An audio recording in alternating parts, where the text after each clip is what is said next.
আসসালামু আলাইকুম ওয়া রাহমাতুল্লাহি ওয়া বারাকাতুহু। আমি সূরাতুল ফাতিহার তাফসীর ধারাবাহিকভাবে গত 9 জুমা যাবত করছি, আজকে 10ম জুমা। এর মধ্যে আমি ইয়্যাকা নাস্তাঈনের ব্যাখ্যা করতে গিয়ে আপনাদের সামনে বলেছিলাম যে আল্লাহ পাকের সবচেয়ে বড় সাহায্য হলো ইবাদত করার তৌফিক পাওয়া। এটা আল্লাহ পাকের সবচেয়ে বড় সহযোগিতা। আল্লাহ তাআলা যদি কাউকে ইবাদত করার জন্যে সাহায্য করে থাকেন, সে আল্লাহ তাআলার কাছ থেকে সবচেয়ে বড় সহযোগিতা পেয়ে গেছেন। আপনাকে আল্লাহ বাড়ি দিয়েছেন, গাড়ি দিয়েছেন, টাকা পয়সা দিয়ে সাহায্য করেছেন, কিন্তু ইবাদত করার সাহায্য করেননি, তো সে ব্যক্তি আল্লাহ পাকের দেওয়া সবচেয়ে বড় নিয়ামত থেকে বঞ্চিত হয়ে গেছে। এজন্য শুকরিয়া আদায় করতে হয় ইবাদত করার তৌফিক পেলে, তাহলে আল্লাহ আরও বেশি ইবাদত করার তৌফিক দান করে দেন। মুহাদ্দিসিন ইকরামরা হাদিসের ব্যাখ্যায় লিখেছেন, একটি ইবাদত করার পরপর যদি আরেকটি ইবাদত করার তৌফিক পেয়ে যায়, তাহলে বোঝা গেল পূর্বের ইবাদতটি আল্লাহ তাআলা কবুল করে নিয়েছেন। আমরা এই জিনিসগুলো খেয়াল রাখবো যে একটা ইবাদতের পরে, আজকে জুমার সালাতের পরে কিসের সালাত আছে? আসরের সালাত। যদি দেখা যায় আসরের সালাত চলে গেছে, আমি টের পাইনি, আগামী বৃহস্পতিবারের দিন রাত্রবেলা মনে পড়ছে যে আবার জুমার নামাজ আছে, তাহলে বোঝা গেল নাউযুবিল্লাহ, আল্লাহ তাআলা হয়তোবা আমার জুমার সালাতকে কবুল করেননি। আল্লাহ পাক রব্বুল আলামিন আমাদের সকলকে পরবর্তীতে আল্লাহ পাকের যত হুকুমগুলি আছে এগুলো করার তৌফিক দেওয়ার মাধ্যমে আল্লাহ যেন আমাদের অন্তরের মধ্যে প্রশান্তি দান করেন যে পূর্বের ইবাদত আল্লাহ কবুল করে নিয়েছেন। আমিন বলি সকল। মুআজ্জাজ হাজিরিন, আমি গত জুমায় সিরাতাল মুস্তাকিম নিয়ে আলোচনা করতেছিলাম। এর আগের জুমায় ইহদিনা, হেদায়েত কত প্রকার, হেদায়েত কি কি, হেদায়েতের উপর আছে কি নাই, এই বিষয় নিয়ে আমি মোটামুটি বোঝার মতো লম্বা আলোচনা করেছিলাম। আজকে গত জুমার যে কথাগুলি, বাকি কথাগুলি বলছি, কারণ সময় অনেক লম্বা করে কথা বলা এটাও ইসলামের দিক নির্দেশনা না।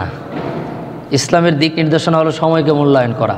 সময়ের অনেক দাম, এক একটি সেকেন্ডের দাম আল্লাহ তাআলার কাছে কত। এই পুরো পৃথিবীর মধ্যে যা সম্পদ আছে, সমস্ত সম্পদ সহ এরকম 10টি পৃথিবী মিলে যেই মূল্য হয়, 1 সেকেন্ড হায়াতের মূল্য এর চাইতেও বেশি। প্রমাণ দলিল দিই। আহলে সুন্নাত ওয়াল জামাতের আকীদা আর বিশ্বাস হলো, আল্লাহর জান্নাতে যেতে হলে দুনিয়াকে টাচ করতে হয়। দুনিয়া টাচ না করলে জান্নাতে যাওয়া যাবে না। জান্নাতে যাওয়ার সিস্টেম হলো দুনিয়াতে ইন করবে, এরপরে দুনিয়া থেকে জান্নাতে যাবে। তো যেই বাচ্চাটি মার গর্ভে থেকে, একজন মা 2টি বাচ্চা যমজ ডেলিভারি করেছেন, একটি বাচ্চা চোখ ফুটেনি, মাথার চুল গজায়নি, পা একটা বাঁকা, হাত একটা 1.5 ইঞ্চি লম্বা, এমন হয়েছে, কিন্তু বাচ্চাটি মার পেট থেকে পৃথিবীর এই পরিবেশ, পৃথিবীর এই সময় স্পর্শ করেছে 1 সেকেন্ড, বলে একটা চিৎকার দিয়েছে, মরে গেছে।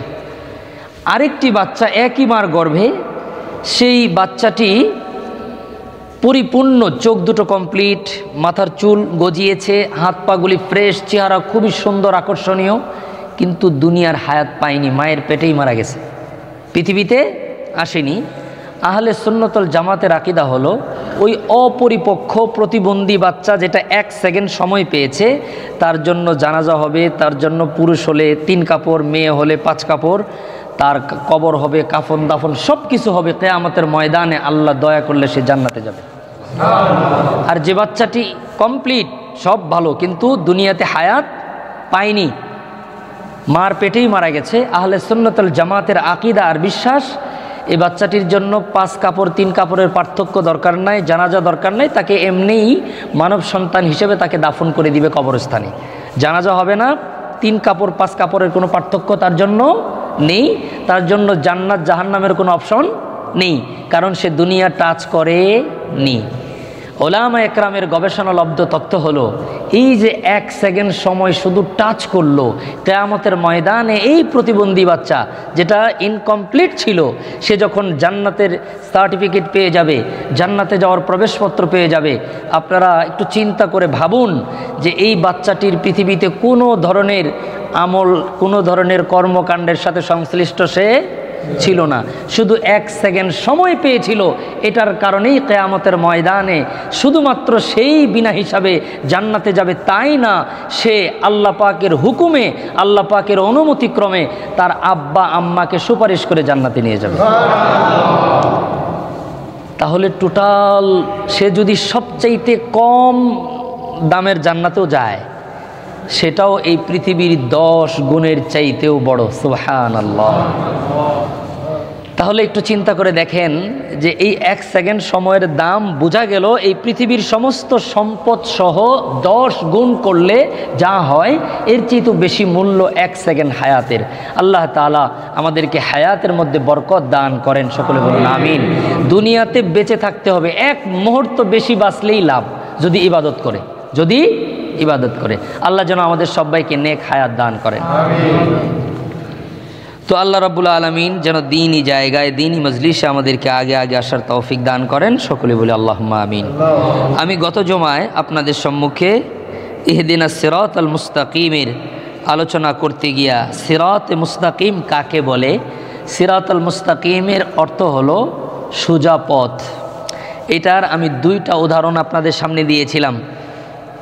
একটি বলেছিলাম নবীজি এরকম লম্বা রেখা এঁকে পাশে আরও অনেকগুলো দাগ দিয়ে বুঝেছেন এই লম্বাটা হলো সিরাতুল মুস্তাকিম, আর ডানের বামেগুলো হলো বক্রপথ, শয়তানের পথ। আরেকটা বলেছিলাম একটা সোজা পথ, 2 দিক দিয়ে দেওয়াল, 2 পাশের দেওয়ালে অনেকগুলা দরওয়াজা রাখা আছে, দরজাগুলি ওপেন করা, পর্দা দিয়ে ঢাকা, এবং এই দরজার পাশে অনেকের আহ্বান করছে ভিতরে প্রবেশ করো। আর এই মেন রোডের মাথায় আল্লাহ পাক একজন হাদি দাঁড় করে রেখেছেন, সে বলছেন যে সঠিক পথে যাবা, ডানে বামে অন্য কোনো পথে যাবা না। আল্লাহ রসুল বলেন এই হাদি হলো মহাগ্রন্থ আল কোরআন। এটা সিরাতুল মুস্তাকিমের দৃষ্টান্ত আপনাদেরকে দিয়েছিলাম। আজকে আরেকটি সহজ দৃষ্টান্ত আপনাদের সামনে আমি দেই, আপনারা খুব ভালো বুঝবেন। আগে আমাদের বাংলাদেশের রাস্তাঘাটের এত উন্নতি ছিল না, এখন তো আলহামদুলিল্লাহ বাংলাদেশের ইঞ্চি ইঞ্চি মাটিতে উন্নয়নের ছোঁয়া স্পর্শ করেছে। আমাদের প্রত্যেকের গ্রামগঞ্জে ঢালাই রোড, আমাদের ঘরের সাথে ঢালাই রোড। এখন ওই দৃশ্য দেখা যায় না, কিন্তু আপনারা পিছনের স্মৃতিচারণ করলে দেখতে পাবেন আগে আমরা দেখেছি রাস্তাগুলি ছিল মাটির রাস্তা, পুরো রাস্তার মধ্যে ঘাস ছিল, মানুষজন হাঁটতে হাঁটতে রাস্তার মাঝখান দিয়ে এমন একটা রোড আলাদা বের করত যেই জায়গাটি মানুষের পায়ের স্পর্শের কারণে ঘাস গজাইতো না, জায়গাটি সাদা শুধু মাটির থাকতো। আমি কি আপনাদের কথাটা বুঝাইতে পেরেছি? অর্থাৎ অনেক বড় রাস্তা, অনেকগুলি রাস্তার মধ্যে, অনেক বড় মাঠের মধ্যে, অনেক বড় ক্ষেতের মধ্যে মানুষ যখন সোজা এক জায়গায় হাঁটতে হাঁটতে মানে একটা দাগ পড়ে যায়, সে জায়গায় ঘাস গজায় না, ওইটাও একটা রাস্তা হয়। মুহাদ্দিসিন একরামরা, মুফাসসিরিন একরামরা এই সিরাতুল মুস্তাকিমের ব্যাখ্যা করতে গিয়া বলেন যে অনেক লম্বা ক্ষেতের মধ্যে, লম্বা মাঠের মধ্যে অথবা কাঁচা রাস্তার মধ্যে মানুষজন হাঁটতে গিয়া চিকন লম্বা একটা সোজা রাস্তা বের করে, এটা হচ্ছে সিরাতুল মুস্তাকিমের দৃষ্টান্ত। যেই রাস্তাটি প্রচণ্ড অন্ধকারের মধ্যেও ঘাসের কারণে অন্ধকার থাকে, কিন্তু ওই জায়গাটি হালকা হালকা আলো, মাটির চিহ্ন দেখে দেখে মানুষ হাঁটতে পারে। এটা হলো সিরাতুল মুস্তাকিম। এর ডানে বামে যেদিকেই যাবেন সেটা হলো বক্রপথ। আল্লাহ রাব্বুল আলামিন সূরাতুল ফাতিহার মধ্যে সিরাতুল মুস্তাকিমের ব্যাখ্যা আল্লাহ নিজেই পরের আয়াতে করেছেন। আল্লাহ তাআলা বলেন সিরাতাল্লাযীনা আন'আমতা আলাইহিম, আল্লাহ আপনি আমাদেরকে সঠিক পথ দেখান। কোন পথ? আল্লাহ বলে দিয়েছেন সিরাতাল্লাযীনা আন'আমতা আলাইহিম, যাদের উপর আপনার নিয়ামত বর্ষিত হয়েছে। এরপর আল্লাহ বলেন গায়রিল মাগদুবি আলাইহিম ওয়ালাদ দাল্লিন। মাগদুব হলো ইহুদিরা আর দাল্লিন হলো নাসারারা। ইহুদি এবং নাসারাদেরকে নিয়ে স্বতন্ত্র দুইটা জমায় আলোচনা করতে হবে, না হলে আমি ক্লিয়ার করতে পারবো না। শুধু এতটুকু বলি, ইহুদিরা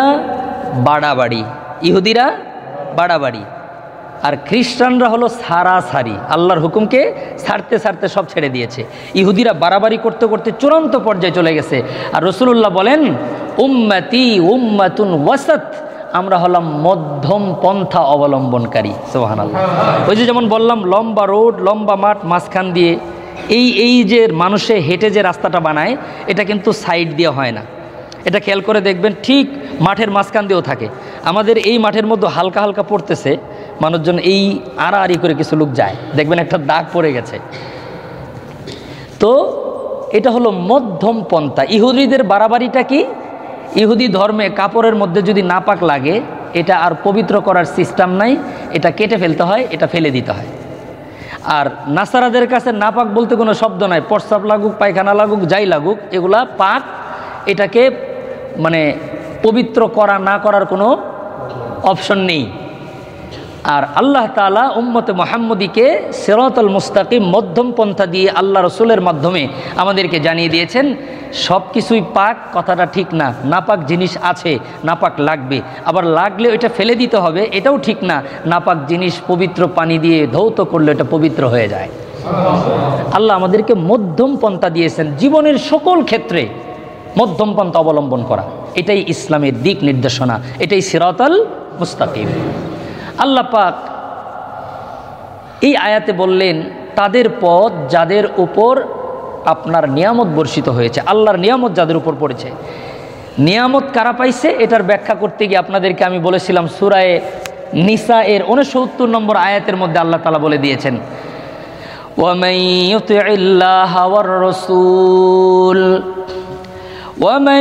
يُطِعِ اللَّهَ وَالرَّسُولَ فَأُولَئِكَ مَعَ الَّذِينَ أَنْعَمَ اللَّهُ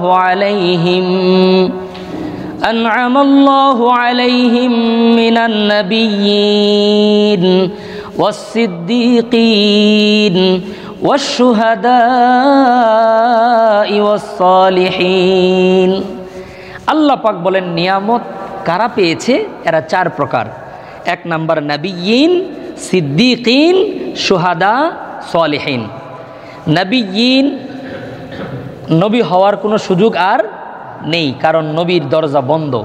সিদ্দিক হওয়ার দরজা খোলা আছে, এরপরে শহীদ হওয়ার দরজা খোলা আছে, সালেহীন বান্দাদের অন্তর্ভুক্ত হওয়ার দরজা খোলা আছে। তার মানে আমরা একটাই রাস্তা, 4 পদ্ধতিতে 4 দিক দিয়ে ভিতরে ঢোকা যায়। যে কাউকে ফলো করে ওই রাস্তায় উঠলেই সে সিরাতুল মুস্তাকিমে পৌঁছে যাবে।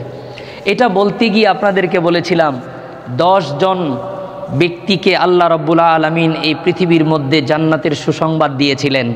1 নাম্বার আবু বকর, ওমর, উসমান, আলী, তলহা, জুবায়ের, আব্দুর রহমান ইবনে আউফ, সাদ ইবনে জায়েদ, হজরতে সাদ ইবনে আবি ওয়াক্কাস, আবু ওবাইদুল্লাহ ইবনুল জাররা রাদিয়াল্লাহু তাআলা আনহুম। আল্লাহ পাক রব্বুল আলামিন এই 10 জন সাহাবীকে এই পৃথিবীর জমিনের মধ্যে থাকা অবস্থায় জান্নাতের সার্টিফিকেট আল্লাহ প্রদান করে দিয়েছেন। কত বড় সৌভাগ্যবান এই 10 জন ব্যক্তি, যাদেরকে আশারায়ে মুবাশশারা বলা হয়। এটা সকল উলামা একরাম, মুহাদ্দিসিন, মুফাসসিরিনরা একমত যে আল্লাহ রাব্বুল আলামিন এই 10 জন ব্যক্তিকে পৃথিবীতে সুসংবাদ দিয়েছেন। এবং আপনাদেরকে সিরাতুল মুস্তাকিম বুঝাইতে গিয়ে বলেছিলাম যে কিয়ামতের ময়দানে সকল ফয়সালা সম্পূর্ণ হওয়ার পরে প্রথম জান্নাত উদ্বোধন করবেন মুহাম্মদুর রাসূলুল্লাহ সাল্লাল্লাহু আলাইহি সাল্লাম। এরপরে হজরতে আদম থেকে নিয়ে হজরতে ঈসা আলাইহিস সালাম পর্যন্ত সকল নবীরা ধারাবাহিকভাবে যার যার মর্যাদা অনুযায়ী সিরিয়াল ওয়াইজ আল্লাহর জান্নাতে যাবেন। যখন নবীদের যাওয়া শেষ, আদম আলাইহিস সালাম থেকে নিয়ে আমাদের নবীর সকল উম্মতদের জান্নাতে যাওয়ার পালা। আল্লাহ রসুলের হাদিস মুহাদ্দিসিন ইকরামরা লিখেন, সর্বপ্রথম জান্নাতে প্রবেশ করবেন আবু বকর সিদ্দিক রাদিয়াল্লাহু তাআলা আনহু, 2 নম্বরে ওমর, 3 নম্বরে উসমান, 4 নম্বরে আলী, 5 নম্বরে তলহা, 6 নম্বরে জুবায়ের, 7 নম্বরে হজরতে আব্দুর রহমান ইবনে আউফ, 8 নম্বরে সাআদ ইবনে জায়েদ, 9 নম্বরে হজরতে সাআদ ইবনে আবি ওয়াক্কাস, 10 নম্বরে আল্লাহর জান্নাতে প্রবেশ করবেন হজরতে আবু উবাইদুল্লাহ ইবনুল জাররা রিদওয়ানুল্লাহি আলাইহিম আজমাইন। এই 10 জন যাওয়ার পরে অন্য অন্য উম্মত যার যার অবস্থান অনুযায়ী আল্লাহর জান্নাতে প্রবেশ করবে। তো এই যে 10 জন আল্লাহর জান্নাতে গেলেন, রাসূলুল্লাহ বলেছেন কেউ যদি সিরাতুল মুস্তাকিম পেতে চায় সহজে, কেউ যদি সিরাতুল মুস্তাকিম সহজে পেতে চায়, এই যে 10 জন নিশ্চিত জান্নাতে চলে গেল আল্লাহর দেওয়া ঘোষণা অনুযায়ী, এই 10 জনের যে কোনো একজনকে কেউ যদি ফলো করে ইনশাআল্লাহ সেও সরাসরি সহজে আল্লাহর জান্নাতে চলে যাবে।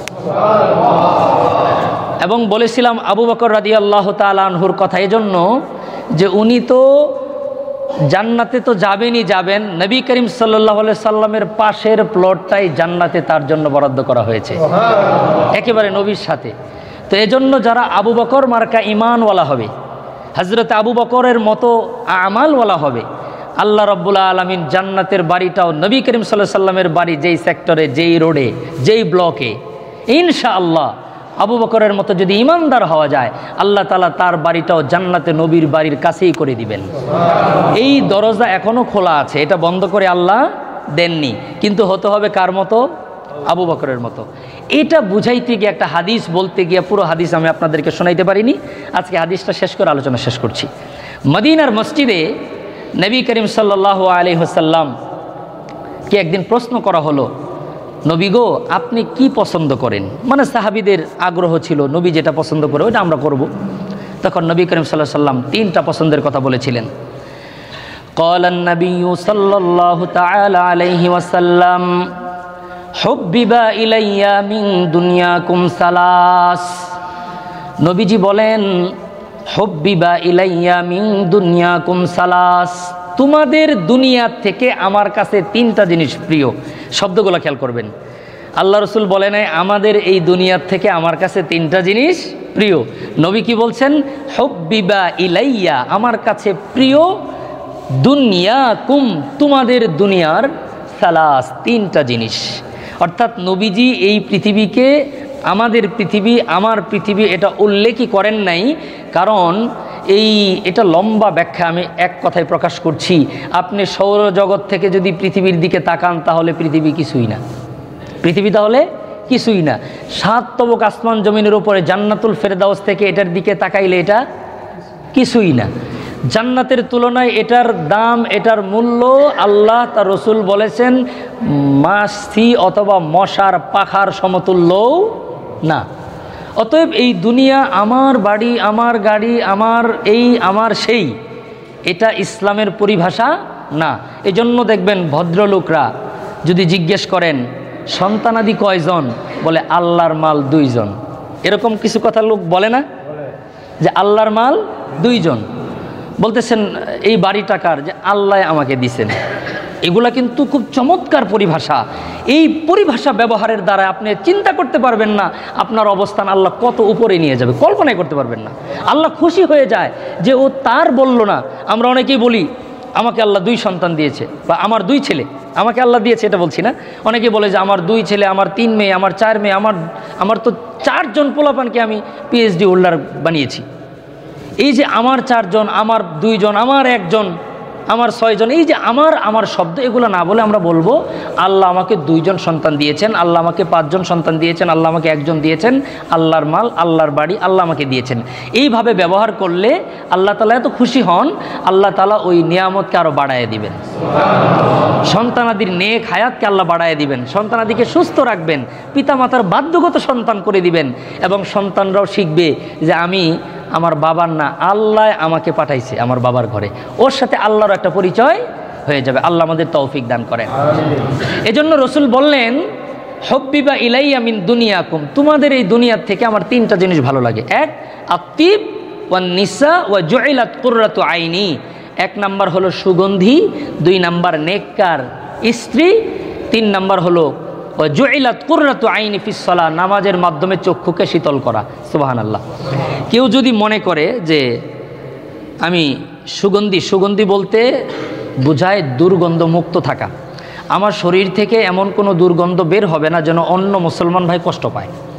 এই জিনিসটা আমরা খেয়াল রাখবো এ কথা নবীজি যে যুগে বলেছিলেন সে যুগে অজু ইস্তেঞ্জা পানির ব্যবহার করাটা খুব কঠিন সাধ্য ছিল। ওই যুগের মানুষ মেসওয়াক করতে চাইতো না, দাঁতের মধ্যে ময়লা পড়ে যেত। এজন্য রসুল তখন নির্দেশ করেছেন, যদিও তখন করেছেন, এটা সারা কিয়ামত পর্যন্ত এটা বহাল আছে, মেসওয়াক করে নামাজ পড়লে 70 গুণ বেশি সওয়াব পাওয়া যায়। শয়তান আমাদের কত রকমের মিসগাইড করে দেখেন। সহিহ হাদিস, বুখারীর হাদিস, আমরা খুব কম নামাজি আছি, 5 বার নামাজের সময় আমরা মেসওয়াক করি, খুব কম নামাজি আছি, অথচ 70 গুণ বেশি সওয়াব পাওয়া যায় শুধু কি করলে? মেসওয়াক করলে। এত ইজি একটা ব্যাপার, কিন্তু শয়তান আমাদের ঘাড়ের মধ্যে এত শক্ত হস্তক্ষেপ করে রেখেছে, আমি তো পারবই না, নামাজ পড়ো এই বড় কথা, অজু করে মসজিদে যাচ্ছ জামাতের সাথে অনেক বড় কিছু, মেসওয়াক করলে তো শয়তান পাগল হয়ে যায়। এজন্য আমরা মেসওয়াক করতে ইজি একটা ব্যাপার, কোনো কঠিন কিছু না, হালকা একটা মেসওয়াক নিয়ে শুধু। আর মেসওয়াকের সুন্নত হলো আহলে সুন্নতুল জামাতের আকীদা অজুর সময় মেসওয়াক করা। অনেক জায়গায় আপনারা অনলাইনে দেখবেন যে নামাজের আগেও দাঁড়ায় এরকম মেসওয়াক করছে। এটা আমাদের মাযহাব মতো সহি পদ্ধতি না। আমাদের মাযহাব মতো পদ্ধতি হলো প্রথমে আমরা 2 হাত ধুবো, এরপর একবার কুলি করব, এরপরে হালকা মেসওয়াক করব, এরপর আবার 2 বার কুলি করে আমি পরিষ্কার হয়ে যাব। এটা হলো মেসওয়াক অজুর মধ্যে নামাজের জন্য সুন্নাত। এভাবে করলে 1 রাকাত নামাজ পড়লে 70 রাকাতের সওয়াব আল্লাহ দিয়ে দিবেন। কিন্তু দেখবেন আমল করতে পারবেন না, আজকে আসরের সময় পারবেন না। আমি 5 ওয়াক্ত পারি না, শয়তান বললাম না ঘেঁটি ধরে রেখেছে, অসম্ভব। মেসওয়াক পকেটের মধ্যে রাখি, এরপরও বের করতে পারি না, হাত চাপ দিয়ে ধরে রাখে মনে হয়। আল্লাহ আমাদের আমল করার তৌফিক দান করেন। আমার জন্য দোয়া করেন, আমি যেন 5 ওয়াক্ত করতে পারি আজকের থেকে ইনশাআল্লাহ, আমি নিয়ত করছি। তাহলে আমার কথার দ্বারা প্রভাবান্বিত হয়ে আপনারাও করতে পারবেন। আল্লাহ যেন আমাদের সবাইকে আমল করার তৌফিক দান করেন। তো রসুল সাল্লাল্লাহু আলাইহি সাল্লাম বললেন যে সুগন্ধি আমার কাছে পছন্দনীয়। আমি এই কথা ব্যাখ্যা করতে গিয়ে বলছি যে সুগন্ধি ব্যবহার করার প্রথম ব্যাখ্যা হলো কোনোভাবে আমার শরীর থেকে দুর্গন্ধ এমন বের হবে না যেটার দ্বারা আমার পাশের মুসল্লি নামাজের মধ্যে কষ্ট পায়। আবার সুগন্ধিটা যেন এমন না হয় যে সুগন্ধি ব্যবহার করার দ্বারায় আরেকজন মুসল্লির পেট ফুলে যায়। এটাও সম্পূর্ণ নবীজি দুর্গন্ধ দূর করার জন্য সুগন্ধি ব্যবহার করেছেন। এর অর্থ এটা না এমন সুগন্ধি ব্যবহার করা যে একেবারে আমার সাথে যত 70 মিটারের মধ্যে যারা আছে সবগুলার পেট ফুলে দেওয়া, যে সুগন্ধি ব্যবহার করতে বলেছে। তো আমরা এটার জন্য মধ্যম পন্থা অবলম্বন করব ইনশাআল্লাহ। হালকা সুগন্ধি যেন হালকা আসে, যেন দুর্গন্ধ না ছড়ায় আমার শরীর থেকে। আল্লাহ আমাদের বোঝার তৌফিক দান করেন। 2, রসুল বলেছেন স্ত্রী আমার কাছে প্রিয়। এটার অনেক লম্বা ব্যাখ্যা আছে, আমি সেদিকে যাচ্ছি না। কারো যদি স্ত্রীর সাথে সুসম্পর্ক থাকে তাহলে সে বাসায় সময় বেশি দিবে, গুনাহের থেকে বেঁচে যাবে। স্ত্রীর সাথে সুসম্পর্ক থাকলে আমাল আখলাকের মধ্যে অনেক ধরনের সুবিধা পাওয়া যায়। স্ত্রীর সাথে সুসম্পর্ক থাকলে আত্মীয় স্বজনের সাথে ভালো ব্যবহার করা যায়, আত্মীয় স্বজনের সাথে সুসম্পর্ক বজায় রাখা যায়, যেগুলো ইসলামের সমাজনীতির অত্যন্ত গুরুত্বপূর্ণ উপাদান। এগুলার জন্য নবীজি সংক্ষেপে বলেছেন স্ত্রীরা আমার কাছে বড় পছন্দনীয়। আরেক হাদিসের মধ্যে নবীজি বলেন আদ-দুনিয়া ওয়া কুল্লুহা মাতা ওয়া খায়রুল মাতা'id দুনিয়া আল মারআতুস সালিহা। এই পুরো পৃথিবীটা আল্লাহ নিয়ামত দিয়ে ভরিয়ে দিয়েছেন, সুবহানাল্লাহ। আর রসুল বলেন পুরো পৃথিবীর মধ্যে সবচাইতে বড় নিয়ামত হলো নেককার স্ত্রী। সবচাইতে বড় নিয়ামত নেককার স্ত্রী। তো এটা আমি আর সামনে যাচ্ছি না। তো রসুলের কাছে 2 নম্বরের চয়েজেবল জিনিস হচ্ছে নেক স্ত্রী। 3 নম্বর হলো ওয়াকুররাতু আয়ুনি বিসসালাহ, নামাজের মাধ্যমে চক্ষুকে শীতল করা।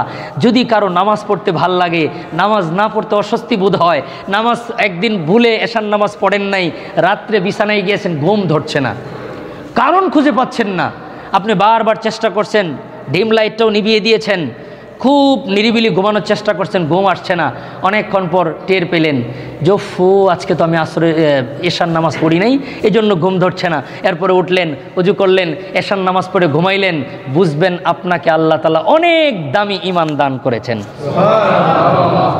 তো নামাজের মাধ্যমে চক্ষুকে শীতল করা। এই 3টা কথা বলার সাথে সাথে হযরত আবু বকর সিদ্দিক দাঁড়ায় গিয়ে বললেন ওয়া আইযান হুব্বিবা ইলাইয়া ইয়া রাসূলুল্লাহ সালাস, নবী গো আমার কাছেও না 3টা জিনিস খুব প্রিয় আছে, যদি আপনি অনুমতি দেন তাহলে আমি 3টা বলবো।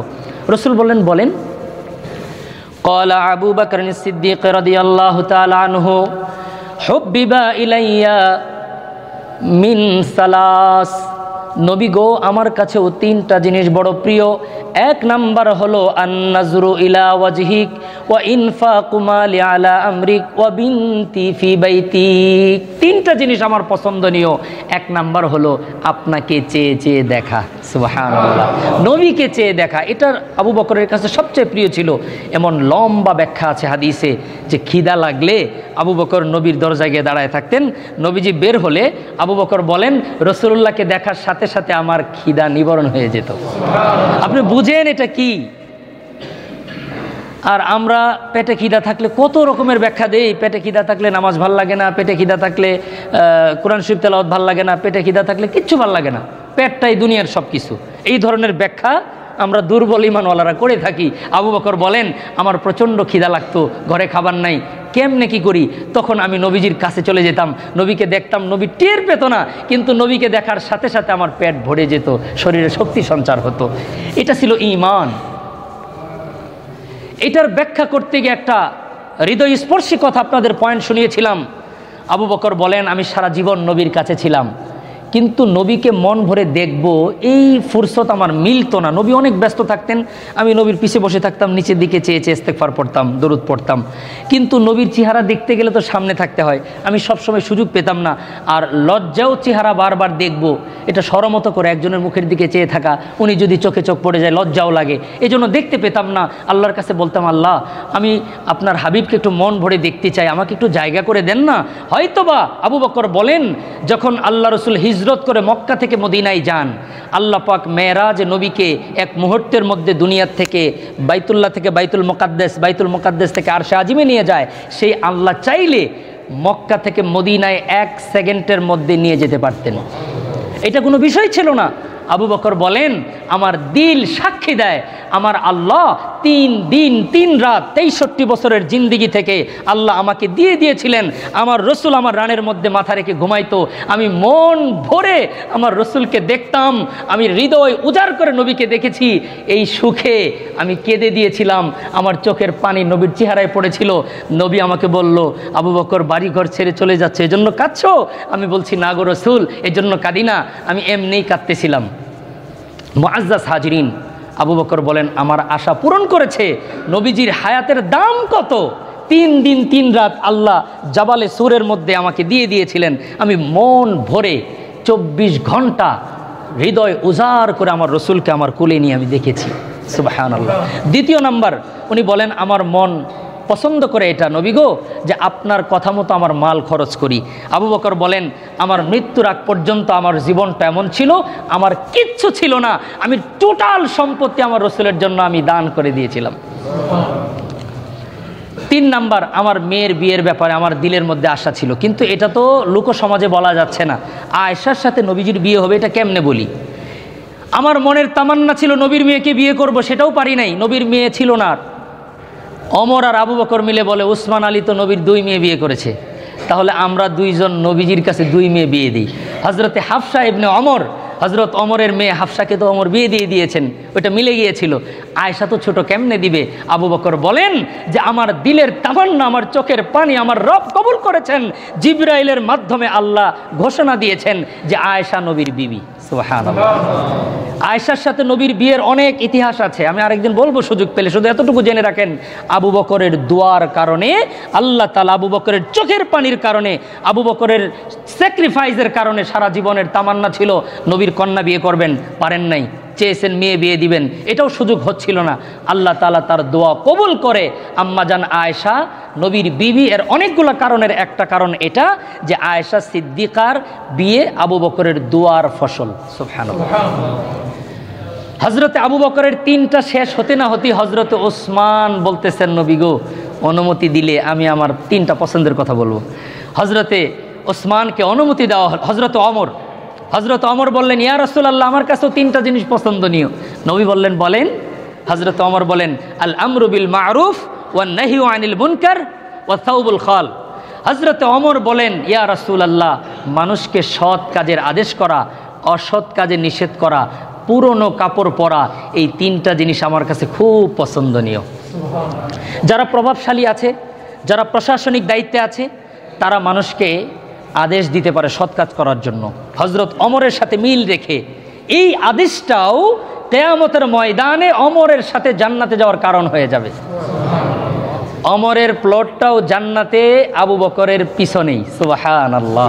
এবং বর্তমানে যে ওমরের কবর, নবী করিম সাল্লাল্লাহু আলাইহি সাল্লামের রওজা মুবারকের মধ্যেই প্রথমে সামনে হলো হজরতে রাসূলুল্লাহ সাল্লাল্লাহু আলাইহি সাল্লাম, তার পিছনে হজরতে আবু বকর সিদ্দিক, তার পিছনে হলো হজরতে ওমর ইবনে খাত্তাব রাদিয়াল্লাহু তাআলা আনহু। উনি অনেক সংগ্রাম, অনেক কথা, আমি সেদিকে যাচ্ছি না, আরেকদিন বলবো। হজরত ওমর আল্লাহর কাছ থেকে চেয়ে নিয়েছেন যে সারা জীবন নবীর পাশে ছিলেন, ডানে থাকতো আবু বকর, বামে থাকতো ওমর, কবরটাও যেন নবীর কাছেই হয়, হাসেরটাও যেন নবীর সাথেই হয়, জান্নাতের বাড়িটাও যেন বাম পাশের বাড়িটা আমারই হয়। এবং আল্লাহ কবুল করেছেন।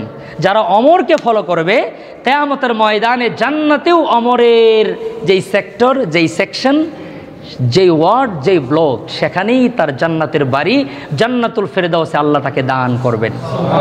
তো হযরত ওমরের পছন্দ তিনটা গেল: সৎ কাজের আদেশ, অসৎ কাজের নিষেধ এবং পুরনো কাপড়। আমরা যারা গরিব মানুষ আছি, অনেক কাপড় নাই, পুরনো কাপড় পরি, এই নিয়ত করব যে ওমর পছন্দ করতো, এই জন্য আমি পুরনো কাপড় পছন্দ করি, বাস ওমরের একটা সুন্নতের আমাল হয়ে যাবে। তো ওমরের তিনটা শেষ হতে না হতেই হযরত ওসমান বলতেছেন, ইয়া রাসূলুল্লাহ, অনুমতি দিলে আমিও আমার পছন্দের তিনটা জিনিস বলতে চাই। রাসূলুল্লাহ সাল্লাল্লাহু আলাইহি ওয়াসাল্লাম মুচকি হেসে দিয়ে বললেন, বলেন আপনি। হযরত ওসমান বলতেছেন, ইয়া রাসূলুল্লাহ, আমার কাছে এই পৃথিবীর মধ্যে তিনটা জিনিস বড় পছন্দনীয়। একটি হলো যখন কোনো ক্ষুধার্ত মানুষকে দেখতে পাই, ক্ষুধার্ত মানুষকে খাবার দেওয়া আমি ওসমানের কাছে খুব পছন্দনীয়। সুবহানাল্লাহ। আমরাও জীবনে অনেক মানুষকে খাওয়ানোর সুযোগ পেয়েছি, কিন্তু এই নিয়ত করব যে আল্লাহ রসুল এবং তার সাহাবীদের সুন্নাহ তারা পছন্দ করতেন, এই জন্য আল্লাহ পাকের সন্তুষ্টি, সাহাবীদের অনুকরণ করার জন্য আমি ক্ষুধার্তদেরকে খাবার দিব, তাহলেই আমি সিরাতুল মুস্তাকিমের পথ পেয়ে যাব ইনশাআল্লাহ। হযরত ওসমান বলেন, নবী গো, আমার কাছে দ্বিতীয় নম্বর পছন্দনীয় জিনিস হলো যদি কোনো বস্ত্রহীন মানুষ দেখি। এখন তো বস্ত্রহীন মানুষ খুঁজে পাওয়া মুশকিল আছে, আমি অনেক খুঁজি, দেখি মাঝে মধ্যে, যার আমি অনেক চেষ্টা করেছি শীতের কাপড় দুই একজনকে কিনে দিব আমি আমার জায়গা থেকে। এখন তো কম টাকায় শীতের কাপড় দেওয়া যায়, আমি খুঁজেই পাই না শীতের কাপড় দিব। দুই একজন যদি শীতের কাপড় ছাড়াও দেখেন, এটা অভিনয় করে শীতের কাপড় ছাড়া আসছে, ওর কাপড় দুই চারটে ওর ঘরের মধ্যে আছে। এটা হলো বর্তমান চিত্র, আলহামদুলিল্লাহ। এরপরেও যদি কোথাও দেখেন যে বস্ত্রহীন কেউ, আপনি বস্ত্র কিনে দিবেন, এই নিয়ত করবেন ওসমানের সুন্নতের সাথে মিলে করছি, আল্লাহ ওসমানের সাথে সিরাতুল মুস্তাকিমে জান্নাত দিয়ে দিবেন ইনশাআল্লাহ। 3 নম্বর হযরত ওসমানের পছন্দনীয় জিনিস, হযরত ওসমান বলেন, নবী গো, এই পৃথিবীর মধ্যে কোরআন তেলাওয়াতের চাইতে আর পছন্দনীয় কাজ আমার কাছে নাই। আমরা কোরআন পড়ব আল্লাহর সাথে কথা বলার নিয়তে, আল্লাহ পাককে শোনাচ্ছি এই নিয়তে।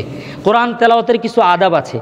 আপনি যদি মনে করেন যে আপনি তেলাওয়াত করছেন, আপনার একজন খুব শ্রদ্ধাভাজন ব্যক্তি তেলাওয়াতটা শুনতেছে, আপনার তেলাওয়াতের যেই ধরন হবে, আপনার যেই ভঙ্গি হবে, আপনার যেই মানসিক অবস্থা হবে, সত্যিকারে ঘরে যখন একাকী তেলাওয়াত করি তখন কি আমাদের ওই অবস্থা হয়? কিন্তু কোরআন তেলাওয়াতের সময় নিয়ত করতে হবে যে আমি আল্লাহ তাআলাকে শোনাচ্ছি, আল্লাহ তাআলা শুনছেন। সুবহানাল্লাহ।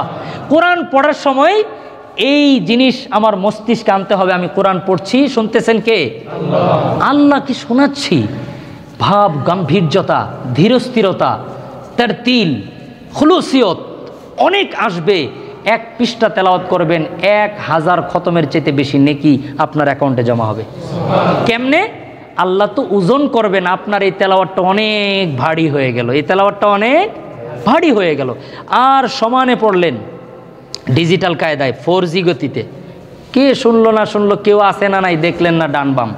এটা ওই যে বললাম 1000 তেলাওয়াত করবেন, নেকি পাবেন শুদ্ধ হলে, কিন্তু আল্লাহকে শোনাচ্ছি এটার যেই ভাব সেটা কিন্তু এটার মধ্যে আসবে না। আল্লাহ আমাদের বুঝার তৌফিক দান করেন।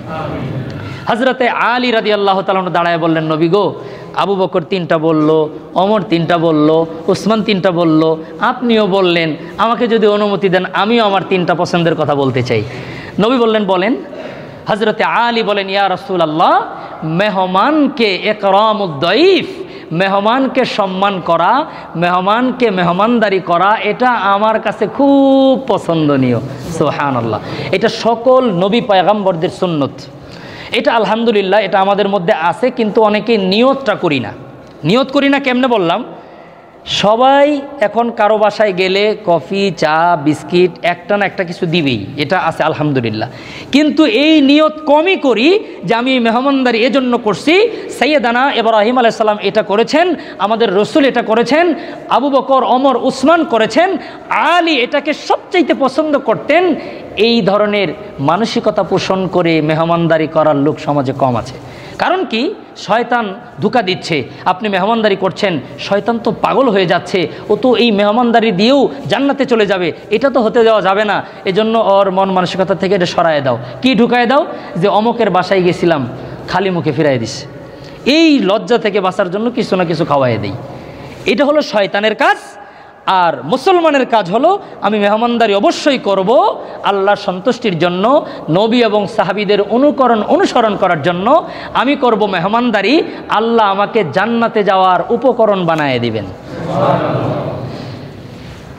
আল্লাহর পয়গম্বর তার পছন্দের 3টা কথা বলার সাথে সাথে আবু বকর বললেন 3টা কথা, ওমর বললেন 3টা, উসমান বললেন 3টা, হযরতে আলীও বললেন 3টা। এই 5 জনের কথা শেষ হতে না হতেই মসজিদে নববীর মধ্যে বাবে জিব্রাইল দিয়া হযরতে জিব্রাইল আলাইহিস সালাতু ওয়াস সালাম প্রবেশ করলেন। সালাম দিলেন, আসসালামু আলাইকা ইয়া রাসূলুল্লাহ, আসসালামু আলাইকা ইয়া হাবিবাল্লাহ। ওগো নবীজি, আরশে আজিমের সামনে থেকে আল্লাহ রব্বুল আলমিনের হুকুমে আমি দেখতেছিলাম আপনি আপনার পছন্দের 3টা কথা বললেন। আবু বকর বলল, ওমর বলল, উসমান বলল, আলী বলল, নবী গো, আমি জিব্রাইল ফেরেশতা না হয়ে আমি যদি মানুষ হতাম, আমার কাছেও 3টা জিনিস পছন্দনীয় ছিল। ইয়া রাসূলুল্লাহ, অনুমতি দিলে আমি আমার পছন্দের কথা বলতে চাই। নবীজি বললেন, বলেন বলেন। হযরতে জিব্রাইল বলতেছেন, ইয়া রাসূলুল্লাহ, এই দুনিয়ার মধ্যে আমার সবচাইতে পছন্দনীয় কাজ হলো পথ ভোলা মানুষগুলাকে সঠিক পথ প্রদর্শন করা। সুবহানাল্লাহ। যেটা দাওয়াত ও তাবলীগের মেহনতে থাকলে করা যায়। আমরা অনেকেই বলি, এই কমেন্টস আমি আমার এই কান দিয়ে শুনে চোখ দিয়ে দেখে বলতেছি, কারো কথাই শুনে না। আমাকে বলেছে যে আচ্ছা হুজুর, এই যে তাবলীগের লোকেরা আমাদের কাছে আসে, ওরা না যাবে যারা বদ্দিন তাদের কাছে, যারা কাফের মুশরিক তাদের কাছে গিয়ে দাওয়াত দিবে, আমরা তো মুসলমান, আমাদেরকে আবার কিসের দাওয়াত? এজন্য আমি বলেছি আল্লাহ ভোলা মানুষকে আল্লাহওয়ালা করার জন্য তাদেরকে আল্লাহর পথে ডাকা, আল্লাহ ভোলা মানুষকে আল্লাহর পথে ডাকার জন্য দাওয়াত দেওয়া, যেটা দাওয়াত ও তাবলীগের লোকেরা করে। আমরা আল্লাহ ভোলা না হলে জুমার মসজিদে, বাংলাদেশের সবগুলো মসজিদ কানায় কানায় ভরা হয়, আসরের সময় 2-3 কাতার, 3.5 কাতারের বেশি হয় না। তার মানে আমরা সবাই আল্লাহ ভোলা। হযরতে জিব্রাইল বলেন, নবী গো, এই আল্লাহ ভোলা মানুষগুলাকে যদি কেউ আল্লাহর দিকে ডাকে, এটা আমার কাছে খুব ভালো লাগে। হযরতে জিব্রাইল বলতেছেন, নবী গো, আমার কাছে না দারিদ্রতার মধ্যেও যখন মানুষ আল্লাহকে স্মরণ করে, এটা আমার খুব ভাল লাগে। আমরা জানি না কত মানুষ ভালো খেয়ে ভালো পড়ে শান্তিতে আছে, আবার কিছু মানুষ ঘরে পর্যাপ্ত খাবার নাই, কিছু ঋণ আছে, কিছু অসুবিধা আছে, কিছু মুসিবতের মধ্যে আছে, সন্তান কথা শোনে না, কত বিপদ আপদ আছে। এরপরেও 1 ওয়াক্ত নামাজের জামাত ছেড়ে দেয় না, কোরআন তেলাওয়াত ছেড়ে দেয় না। জিব্রাইল বলে, নবী গো, আমার কাছে না এটা খুব ভালো লাগে যখন দেখি মানুষেরা অভাব অনাটনের মধ্যেও আল্লাহকে স্মরণ করে। তাহলে একটা হলো আল্লাহ ভোলা মানুষকে আল্লাহর দিকে দাওয়াত দেওয়া, দ্বিতীয় নাম্বার হলো অভাব অনাটনের মধ্যেও আল্লাহকে স্মরণ করা। তৃতীয় নম্বর জিব্রাইল বলেন, নবী গো, প্রকৃত মিসকিন যারা অসহায়, তাদেরকে কেউ খাবার দিলে আমি জিব্রাইলের কাছে খুব ভালো লাগে। সুবহানাল্লাহ। এই 3টা জিনিস খুব মনে রাখবো আমরা। 1 নাম্বার, জিব্রাইল বলেন আল্লাহ ভোলা মানুষদেরকে আল্লাহর দিকে ডাকতে থাকা। সবাইকেই তবলিগের গাছতে গিয়া ডাকতে হবে এমন কথা না। আপনি যেখানে আছেন, যে অবস্থায় আছেন, সেখান থেকে আপনার অবস্থাতে আপনি দাওয়াত দেন। আপনি দোকানে আছেন, নামাজে যাবেন, পাশে যেই 3 জন আছে একটু বললেন যে ভাই আজান দিছে, চলেন যাই নামাজে। দেখবেন ওনার মধ্যে কিছু না কিছু প্রভাব পড়বে। অন্তত বলবে যে, দেখবেন একটা লজ্জা চেহারা নিয়ে বলবে যে যাওয়ার তো দরকার, ঠিক আছে আপনি যান, আমি বলবে। বোঝা গেল তার মধ্যে ঈমান আছে। ইমানের মধ্যে, ইমানের বৃক্ষে যেটা শুকিয়ে গিয়ে মৃতপ্রায়, আপনি বলার দ্বারায় ওই গাছের গোড়ায় একটু পানি ঢাললেন, কিছুটা হলেও জীবন সঞ্চালিত হবে। এজন্য আমাদের দায়িত্ব আল্লাহ ভোলা মানুষকে দাওয়াত দেওয়া। জিবরাইলের পছন্দনীয় 2 নাম্বার হলো, কষ্ট আসবে, দুঃখ আসবে, অভাব অনাটন আসবে, আল্লাহকে ভুলে যাওয়া যাবে না। 3 নাম্বার, আমার সামনে যদি কোনো মিসকিন থাকে আমি মিসকিনদেরকে খাবার দিব। এই জন্য এই ধরনের কথা আসলে আমি সবাইকে বলি, আমরা যেটা করব সেটা হলো নিজেদের আত্মীয় স্বজনের মধ্যে যারা তুলনামূলকভাবে একটু গরিব, যারা অসহায়, তাদেরকে খুব বেশি করে আমরা খোঁজ খবর নেব। এই বর্তমান বাংলাদেশের প্রেক্ষাপটে আমার কাছে মনে হয় নর্মাল দরিদ্রদেরকে সহযোগিতা করেন আপনি, আমি না করব না, কিন্তু বেশি করা উচিত নিজেদের আত্মীয় স্বজনের মধ্যে যারা একটু গরিব, যারা পিছিয়ে আছে, তাদের সন্তানের পড়াশোনার খরচ, তাদের চিকিৎসার খরচ বাবদ আপনি একজন একজন করে টার্গেট করে করে একটু ভালো অঙ্কের কিছু সহযোগিতা দিয়ে আপনি যদি তাকে একটু ভালো করে দিতে পারেন, ও যদিও বেনামাজি হয়, ও যদিও যেমন শ্রেণীর লোক হোক না কেন, আপনার সাহায্যের কারণে উনি যে আপনার জন্য যে দোয়াটা করবে, এই দোয়া পৃথিবীর কোনো ভিক্ষুক, সাধারণ কোনো মিসকিন করার যোগ্যতাই রাখে না, পারবে না এটা। তারা এই অপশনই তাদের মধ্যে নাই। আপনার একটা গরিব আত্মীয়কে যদি আপনি কিছু টাকা পাঠিয়ে দেন, দেখবেন যে লজ্জা পায় বলবে যে আমি তো ভালোই চলতেছি, তুমি কেন দিচ্ছ, এই কথা বলবে। কিন্তু আসলে তার টাকা খুবই দরকার ছিল। উনি মনে মনে চোখের পানি ফেলে আপনার জন্য আপনার বাবার কথা মনে করে বলবে, বাবা ভালো ছিল এজন্য ছেলেও ভালো হয়েছে, আমাদের খবর নিয়েছে। এই যে দোয়া, এই দোয়া পৃথিবীর কোনো পীর, মাশায়েখ, আলেম, ওলামা, হাফেজ, কারি, মোল্লা, মুন্সি কেউ মিলে করতে পারবে না। আল্লাহ আমাদের সাহায্য করার তৌফিক দান করেন। এরা হলো প্রকৃত মিসকিন, যারা পরিচয় দিতে লজ্জা পায়। হাদিসের মধ্যে এসেছে জিবরাইল আলাইহিস সালাম নিজের 3টা কথা শেষ হতে না হতেই আল্লাহর কুদরত, আল্লাহ পাক জিবরাইলকে জানায় দিলেন, জিবরাইল, নবী বলল, আবু বকর বলল, ওমর বলল, উসমান বলল, আলী বলল, আপনিও বললেন, আমি আল্লাহ জাল্লা জালালুহু ও আম্মা নওয়ালুহুর 3টা পছন্দ পৃথিবীর মানুষকে জানায় দিতে চাই। আল্লাহ রাব্বুল আলামিন তার 3টা পছন্দের কথা বললেন। 1 নাম্বার, সারা জীবন মনে রাখবেন, 1 নাম্বার, শত প্রতিকূলতার মধ্যেও আল্লাহর হুকুমের উপর অটল থাকা। সুবহানাল্লাহ। প্রতিকূলতা আসবে, বাধা আসবে, সমস্যা আসবে, তাই বলে আমি এত নড়বড়ে হব যে ডানে সমস্যা বামে ঘুরে গেলাম, বামে সমস্যা ডানে ঘুরে গেলাম, উপরে সমস্যা মাথা নিচু করলাম, নিচে সমস্যা লাভ দিলাম, এত চতুর্দিকে ভালো দেখা ভালো না। কিছু সমস্যা আসবেই। আল্লাহ দেখেন যে প্রতিকূল পরিবেশের মধ্যেও আমার হুকুমের উপর যদি অটল থাকে, আল্লাহ বলেছেন, ইন্নাল্লাযীনা ক্বালু রাব্বুনাল্লাহ সুম্মা ইসতাকামু তাতানাজ্জালু আলাইহিমুল মালায়েকা আল্লা তাখাফু ওয়ালা তাহজানু ওয়া আবশিরু বিল জান্নাহ। সুবহানাল্লাহ। যদি কেউ আল্লাহর হুকুমের উপর অটল থাকতে পারে, আল্লাহ তাআলা ফেরেশতা দিয়ে, গার্ড অফ অনার দিয়ে, নিরাপত্তা দিয়ে জান্নাত পর্যন্ত আপনার পাশে সব সময় ফেরেশতা থাকবে। আপনি বলবেন আপনার কতদিন থাকবেন, ফেরেশতা বলবে জান্নাতে ঢোকার আগ পর্যন্ত আসি। সুবহানাল্লাহ। আল্লাহ রাব্বুল আলামিন জিবরাইলকে বললেন, জিবরাইল, নবীর মাধ্যমে সাহাবীদেরকে জানায় দেন, আমার 2 নাম্বার পছন্দনীয় জিনিস হলো বান্দার 2 ফোঁটা চোখের পানি। সুবহানাল্লাহ। আল্লাহ পাক রব্বুল আলামিন মানুষের চোখের পানিকে এত পছন্দ করেন, আল্লাহর পয়গম্বর হাদিসের মধ্যে বলেন, আইনানে লা তামাসসুহুমান নার, 2 প্রকার চক্ষু কোনোদিন জাহান্নামের আগুন স্পর্শ করবে না। আইনুন বাতাত তাহরুসু ফি সাবিলিল্লাহ ওয়া আইনুন বাকাত মিন খাশিয়াতিল্লাহ। 1 নাম্বার চোখ হলো যারা সীমান্ত পাহারা দেয়, মুসলমানদের জানমাল হেফাজতের জন্য রাত জেগে থাকে।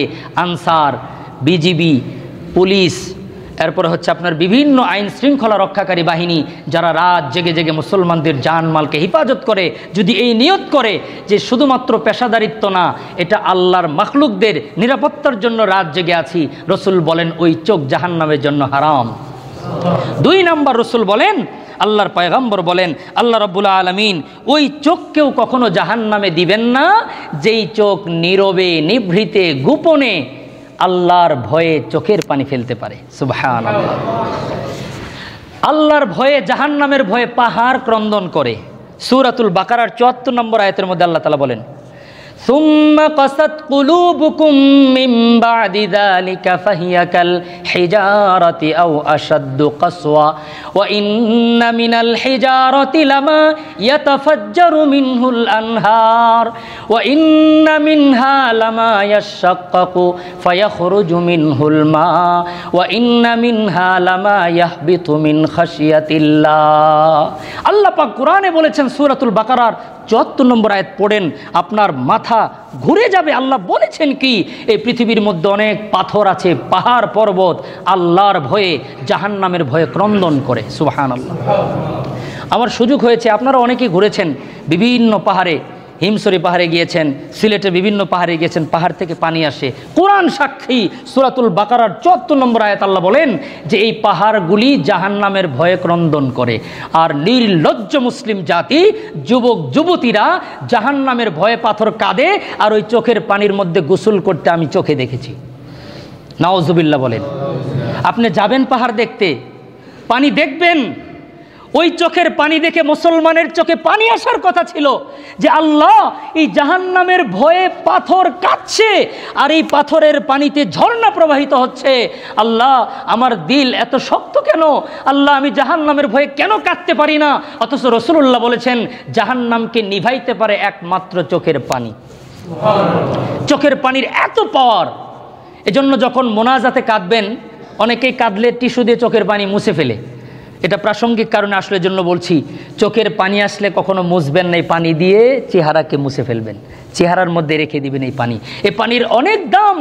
আমার দাড়ি বেয়ে শুকে যাচ্ছে, কিন্তু রসুল বলেছেন আল্লাহ তাআলা ফেরেশতা দিয়ে পানিগুলো সংরক্ষণ রাখেন। হাসরের ময়দানে যখন জাহান্নাম ধেয়ে আসবে, রসুলুল্লাহকে আল্লাহ পাক একটি পাত্রের মধ্যে কিছু পানি দিবেন। এই পানি দূর থেকে ছিটে দিতে দেরি, জাহান্নাম থেমে যেতে দেরি হবে না। রসুলকে প্রশ্ন করা হবে, কি এমন পানি দিলেন? হাজার হাজার ফেরেশতারা জাহান্নামকে কন্ট্রোল করতে পারছে না, আপনার এই পানি দেওয়ার সাথে সাথে জাহান্নাম থেমে গেল। রসুলকে বলবেন, জিব্রাইল বলবেন, নবী গো, এটা সাধারণ কোনো পানি না, এটা আপনার উম্মতের চোখের পানি। যখন তারা জাহান্নামের ভয়ে কাঁদত, আল্লাহ তাআলা এই পানিকে সংরক্ষণ করেছেন জাহান্নামকে স্থমিত করে দেওয়ার জন্য। কিন্তু দুঃখের কথা হলো, কোরআন বলছে পাহাড় কাঁদে জাহান্নামের ভয়ে। আর কত নাদান, কত নির্বুধ, কত নির্লজ্জ, কি পরিমাণের খারাপ কোয়ালিটির লোক হলে বেগানা নারীকে নিয়ে ওই পানির মধ্যে গোসল করতে দেখা যায় বাংলাদেশে, মুসলমানদের ভূমিতে। আল্লাহ আমাদের বুঝার তৌফিক দান করেন। জিব্রাইলকে বললেন আল্লাহ, জিব্রাইল নবীকে আরেকটা পছন্দের কথা বলে দেন, সেটা হলো বিপদ আমি দেই, পরীক্ষা করার জন্য দেই। যখন বান্দা বিপদে সবর করে, আমি আল্লাহর কাছে খুব ভালো লাগে। এই আল্লাহ পাক রব্বুল আলামিনের 3টা পছন্দ, জিব্রাইলের 3টা পছন্দ, আবু বকর, ওমর, উসমান, আলীর পছন্দ, রাসূলুল্লাহর পছন্দ। যে কোনো একটা জিনিসকে আপনি চয়েস করেন, আপনার জীবনে আঁকড়ে ধরেন যে এর ডান বামে যাব না, তাহলে সিরাতুল মুস্তাকিমে চলে যাবেন ইনশাআল্লাহ। এ কথাই আল্লাহ সূরা নিসার 69 নম্বর আয়াতের মধ্যে আল্লাহ তাআলা বলে দিয়েছেন, ওয়া মান ইউতিইল্লাহা ওয়ার রাসূল فأولئك أنعم الذين عليهم من النبيين والصديقين والشهداء والصالحين فحسن أولئك رفيقا। আল্লাহ পাক বলেন, এই পথেই তোমরা আসো, তাহলে সিরাতুল মুস্তাকিম পেয়ে যাবা। গায়রিল মাগদুবি আলাইহিম, তাদের পথ নয়। কাদের পথ? ইহুদিদের পথ নয়। ওয়ালা দল্লিন, আর পথভ্রষ্টদের পথও নয়। কাদের পথ? খ্রিস্টানদের পথ। ইহুদি এবং খ্রিস্টানদের পথ এবং মত থেকে দূরে সরিয়ে আল্লাহ আমাদেরকে আবু বকর, ওমর, উসমান, আলী, তালহা, জুবায়ের তাদের পথে পরিচালিত করুন। আল্লাহুম্মা আমিন।